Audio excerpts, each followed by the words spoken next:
everybody. Welcome to Andrew Broussard Watercolors. Today I'll be doing a watercolor demonstration / tutorial, but I'm filming it live on Twitch. So the video will be a little bit longer than usual, mainly since I'm not going to be pausing for dry offs and whatnot. I'll be using the blow dryer, and so that'll just affect the length a little bit. Anyway, in front of me I have a 1/4 sheet of Stonehenge Aqua. It's 140 pound cold press, just super saturating it. So I'm going to be painting wet and wet. I'm using a large Ranson hake to do this. And then I'll kind of talk about the idea for the painting today while it stretches. So I don't have anything visually to look at just yet. On the side, I do have my Kindle just for like little photo references. It's pretty good for if we want to add like a horse or a silhouette of a person, or maybe even the silhouette of a chicken, just to kind of research those and pull them up in real time if we need that. Painting wise, I'm going to be focusing on something that I did on my last painting, where it was a very wet and wet ethereal feeling for the buildings, and then a more crisp contrasting with the people, the horse and buggy that was amongst it. So I'm going to be playing with that concept. I might try some different techniques since I'm doing wet and wet with buildings, finding different ways of maintaining that structure. So without further ado, I think our paper is wet. It is buckling a little bit, so the whole purpose, this lets you stretch your paper as well. So you have the binder clips, you just push down. And as I use pigments, I'll mention the colors that I'm using. So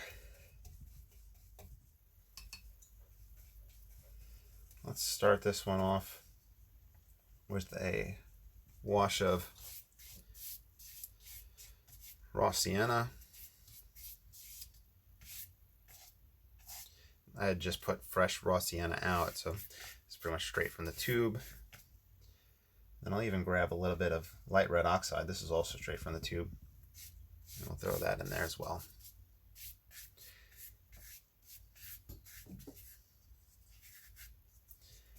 Now for me to start establishing things, but the last time I experimented with this, I used my similar color progression where I mixed ultramarine and light red oxide for that far distant purple.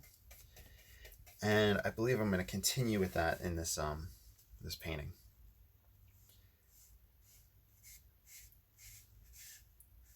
So my horizon line is going to be in this range. I'm going to put a few little structures. No real plan so far. And essentially, I'm going to be blocking in wet and wet my buildings. And to add interest and depth, the last one we had a closer building on this side. Maybe I'll put a building right here to kind of help stop the eye. And we'll figure out perspective, linear, and whatnot as we develop this scene. So this is just a mixture of ultramarine. That is Harrison climbing all over my boxes.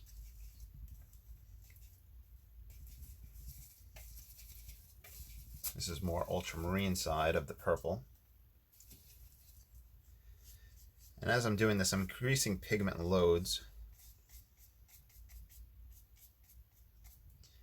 I think we're going to do this more inner city. Get tall building vibes.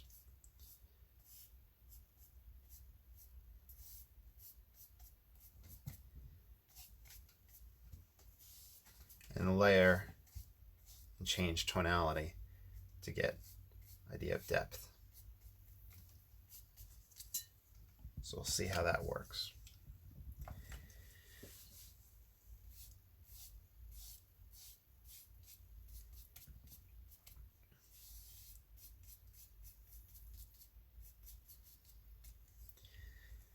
Since this guy is going to be on an angle, I'll establish a focal point in here. So line goes there, bottom part goes there, so it has that recession.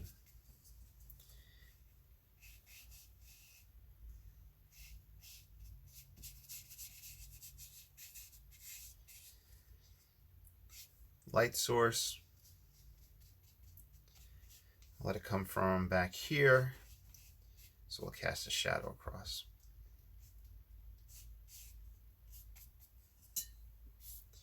So I'm just making it up as I go along, just trying to keep in mind linear perspective and atmospheric perspective.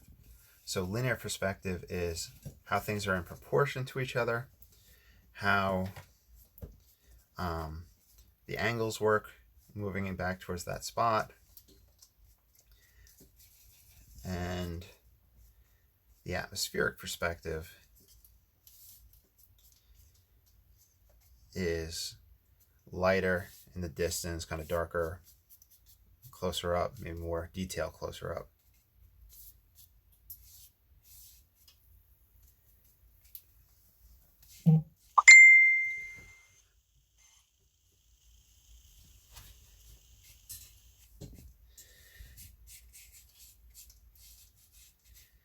Make this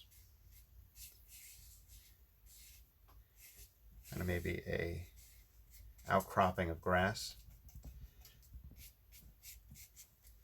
Grab some more pure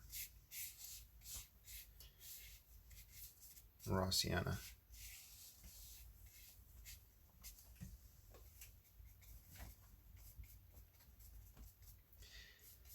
I'm going to grab some sap green and feed that in as rows of trees. So everything is kind of blending together, getting that, I used the word ethereal earlier, just that softness, the illusion of things taking place. Grab some Payne's Gray. I want to darken this guy. And we said the point of interest would be about here, so windows and stuff that'll tilt, they'll follow that path. So it's kind of radial lines pointing out from that location.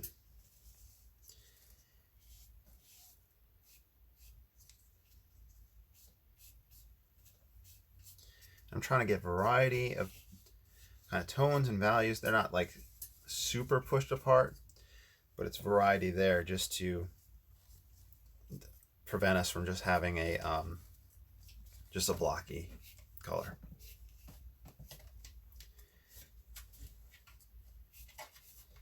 And this is all just hake brush so far. You can actually do a little element up on top.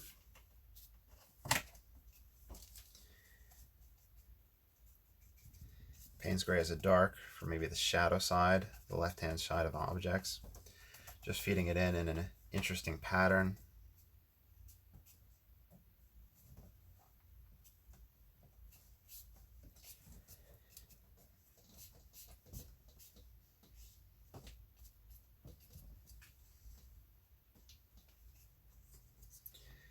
What I think will wind up happening, and we'll have a foreground tree, but I think I'll make that tree crisp. Grab some raw sienna, some different values. I'll even take some pure light red oxide and see how that works.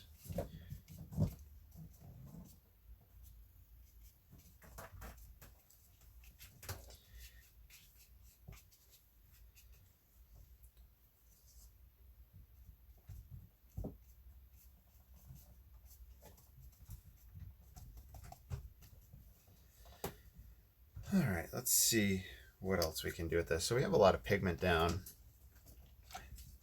Very quick, fast and loose illusion of kind of a street corner and then buildings, trees in the background. So let's see if there's anything else we'd like to do before we move any further.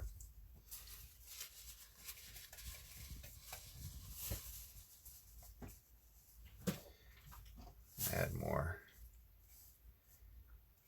buildings, more skyscraper type buildings.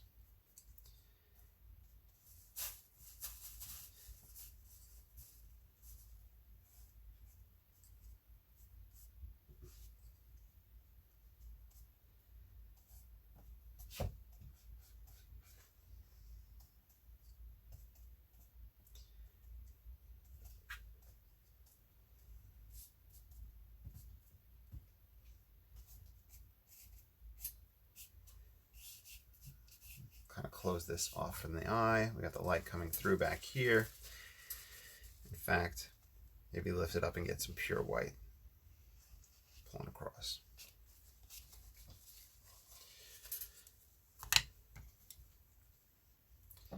Let's move over to the number 1 rigger. We're going to go into the wet and wet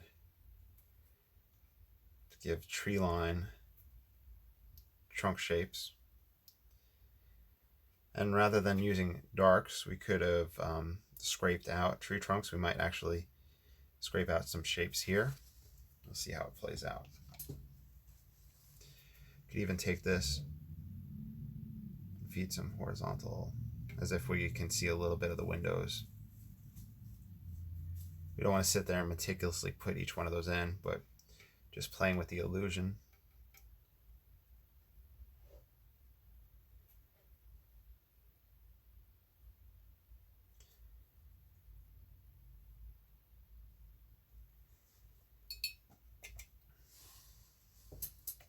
Could even have an edge of a greenery path right here.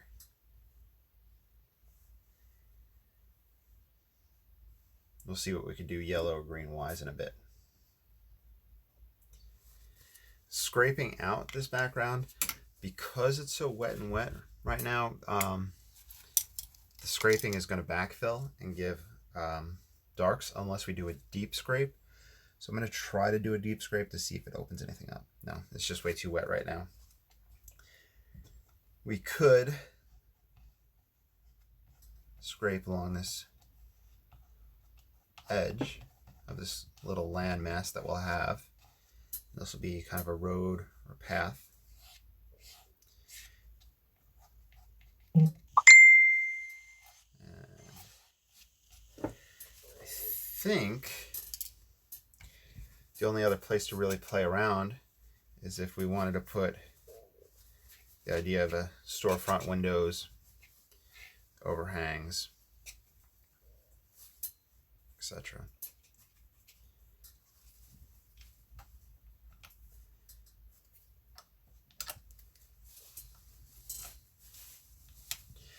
Okay, so since I'm filming this live, I'm not able to pause, like I had said, for the dry off stage.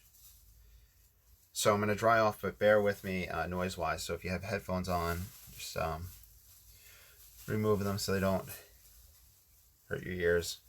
So let's try to see if we can get that hair up out of there. A brush.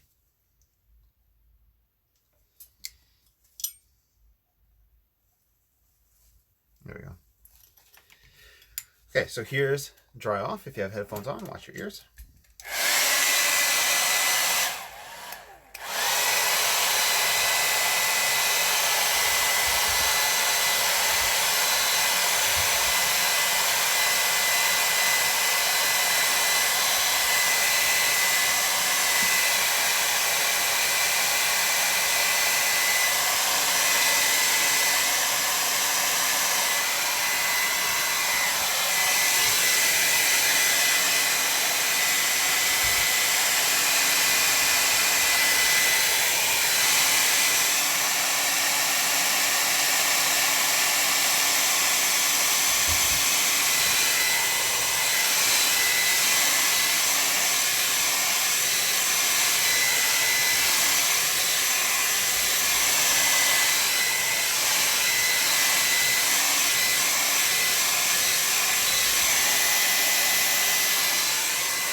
So we have the soft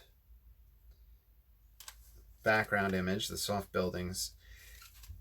The paper's not perfectly dry, but like I said, since we're filming, I don't want it to take too long. So let's mix up a dark. I'm gonna grab ultramarine and burnt sienna. Trying to use very little water just to get it as dark as possible. This combination people use to get a dark very frequently. I have a very hard time getting it to work as a dark for me, but experiment with that. So we're gonna put some people in here. Our shadows are gonna come from that direction. Might even put little park benches.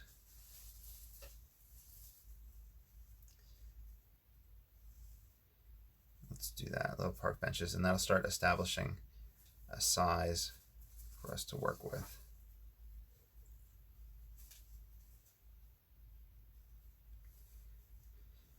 Put in street lights. Just got to keep in mind that we're going to have a little shadows cast from these guys.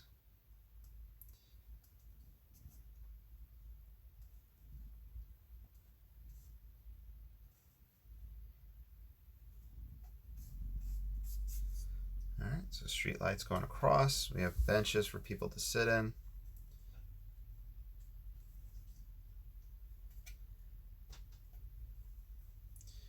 You could have closer street lights right here.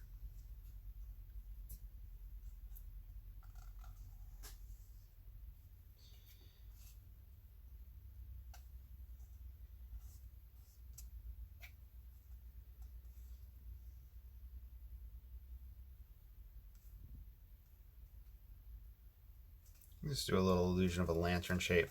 We're just kind of sketching in. That's good for having the Kindle nearby. You can look those things up if you want to add that in.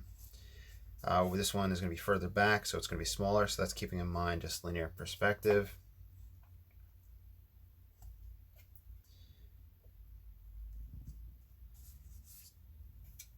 little semblance of shadow. Closer, since the source is from here, it's going to radiate out, and it's going to radiate across. So that change in angle of that shadow helps create that depth there. So if you're doing that with trees or any sort of shape in a row, changing that depth will help out. Let's put a bench here. The closer side is going to be larger.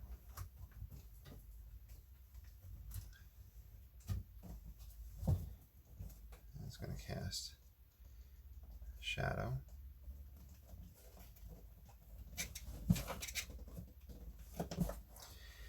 Put a closer one in this region. It's going to get larger because it's closer to us. Just kind of sketching in these bench shapes.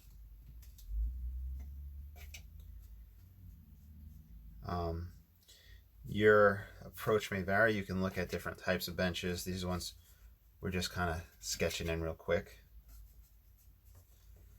You can put some benches here. Cast across. Okay. Now, people. Let's see what we can do. We'll probably put another lamp post on this side. It would be off the page, underneath the mat. We'll put it in just for consistency.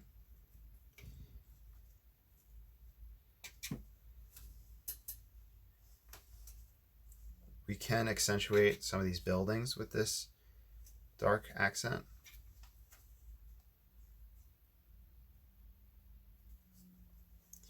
Just remember that radial line.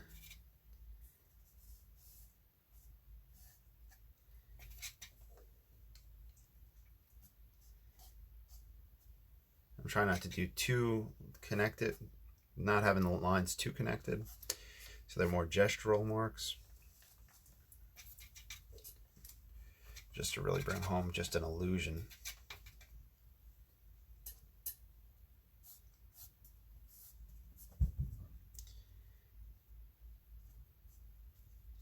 could probably go further with this and add little words for signs. You can make this building that's closer more crisp if you have that in mind. It's kind of just playing around. The curb.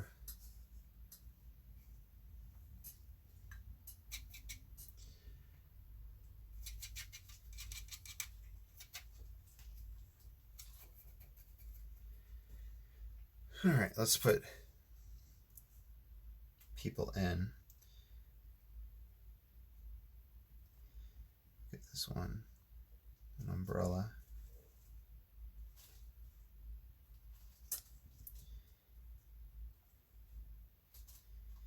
Make them all about the same height, head at the same level, people walking side by side. Here's the far curb.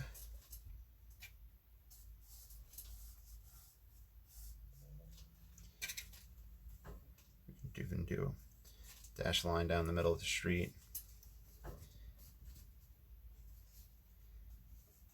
One of those turning lane type dashes. Just gestural, just to get those ideas there.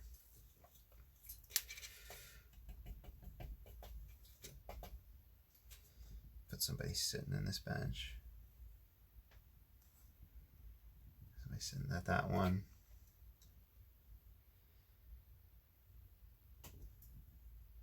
Somebody walking a dog.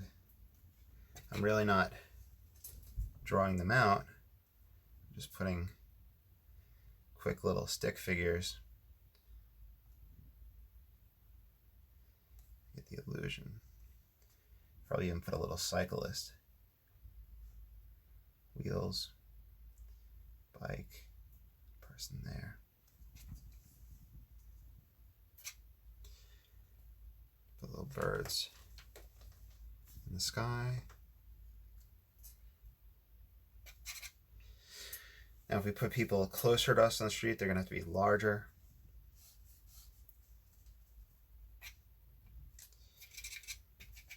This is Payne's Gray.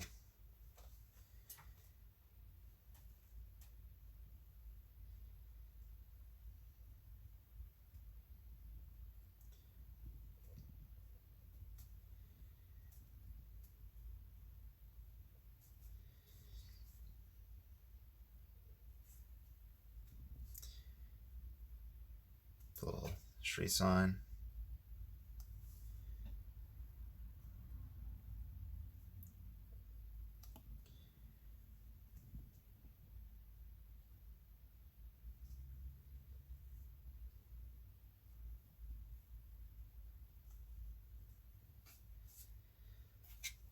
Just think of little elements that you would see on a street. Could even put higher power poles in it. Let's do a power pole right here.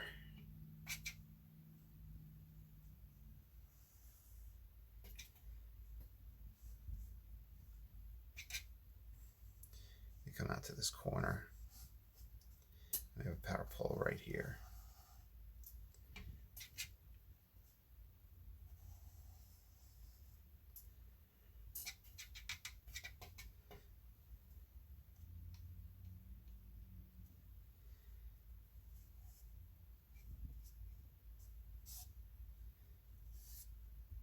Just little marks. If we had a power pole here, we could bring a line across if we wanted to. I don't think I'm going to do that though.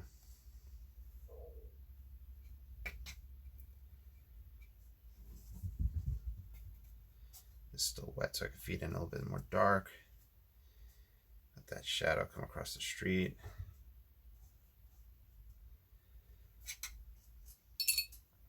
Could get a little bit of alizarin.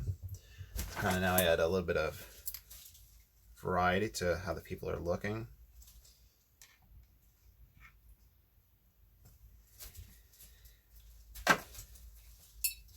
So I wanted alizarin straight from the tube just so I can get it nice and solid on there.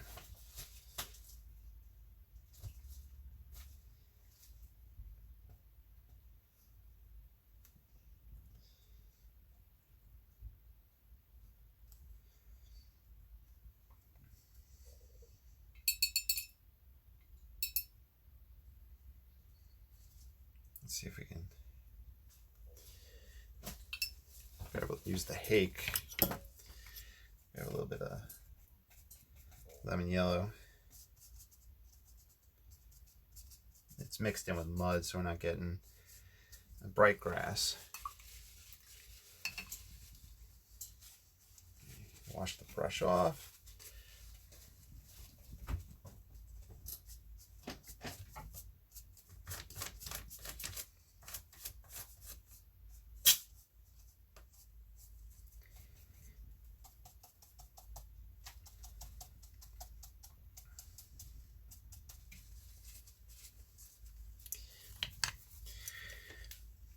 You could have the lamppost turning on. Let's grab some white gouache.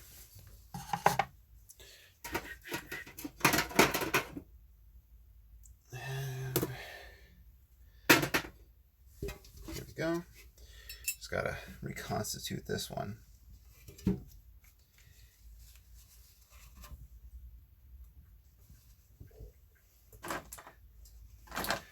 I think I have, yeah, I do. Here's some white gouache. We'll put that in. We'll see what else can be played with.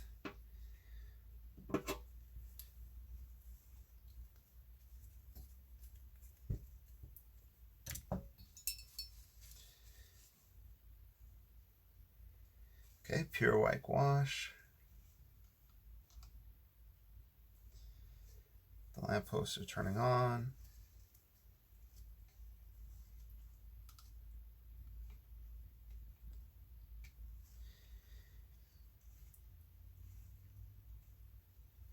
Little lights over the shop. You can even use this just as an accent mark.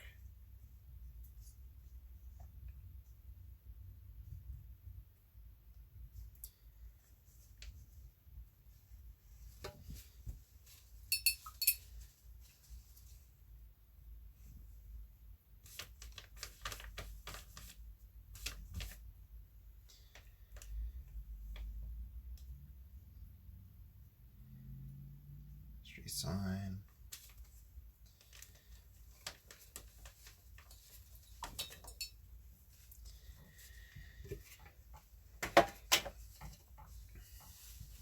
We could, just for the fun of it, add a little horse and buggy.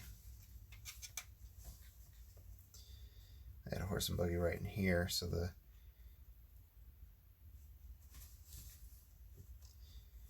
buggy has that canopy closed. It has that area for the driver to sit. Has the wheels, the ropes that go to the horse, the horse's rump. Across the back comes up. Get that horse's head. Grab a little bit of burnt sienna just to get a little bit of variety for this horse. Horse is going to cast a shadow.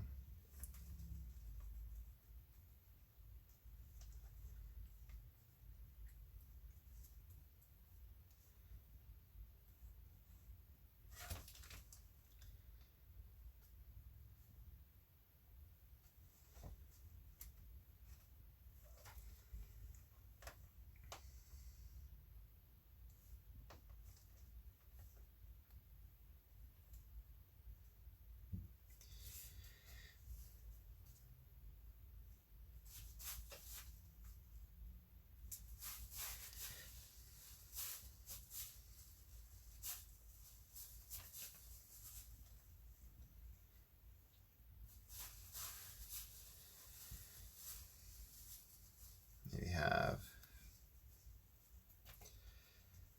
another small cyclist.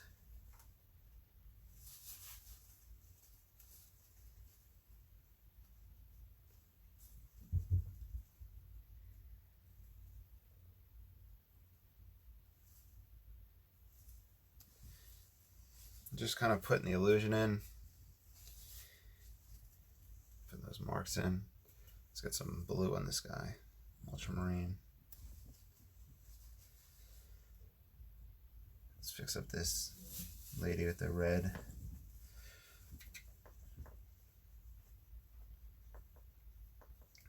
Have somebody sitting next to her.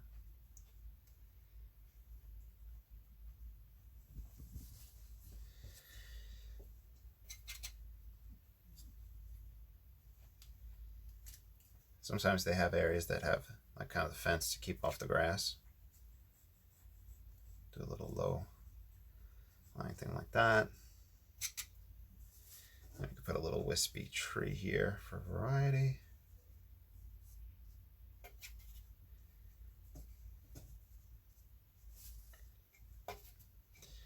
I'll make it more autumn. So it'll be more just the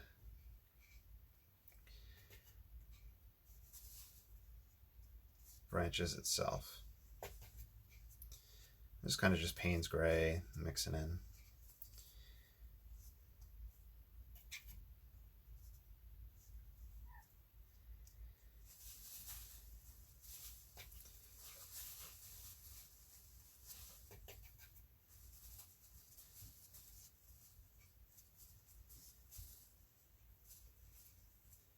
Just want to be off the page in the mat, but just, like I said, consistency.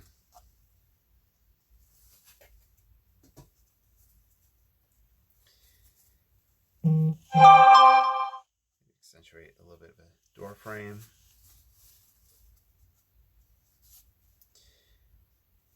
You could have people walking on this side.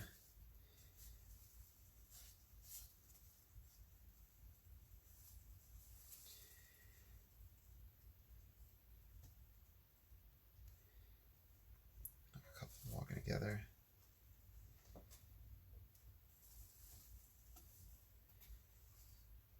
A little signpost that comes off the side.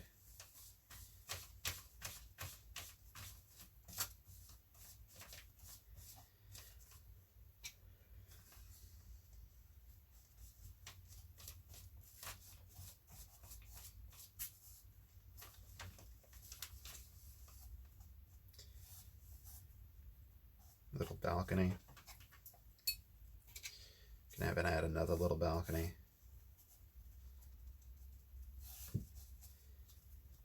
People. Street sign. Just kind of just throwing in little elements just to make it seem like a complete scene.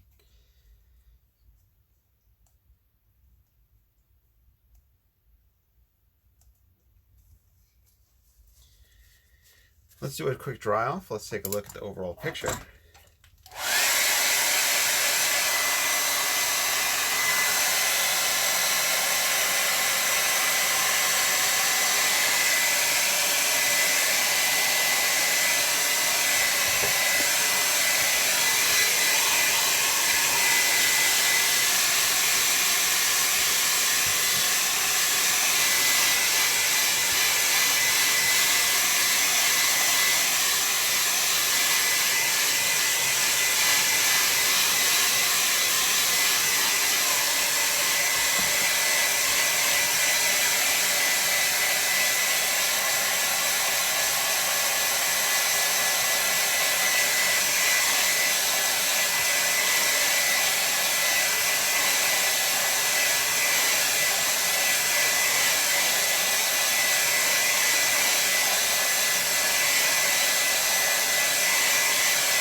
Let's see how it looks with a mat.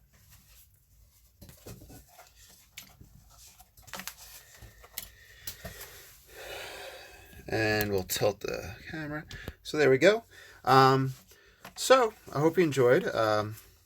It's really fun, just wet and then just kind of making some marks over it.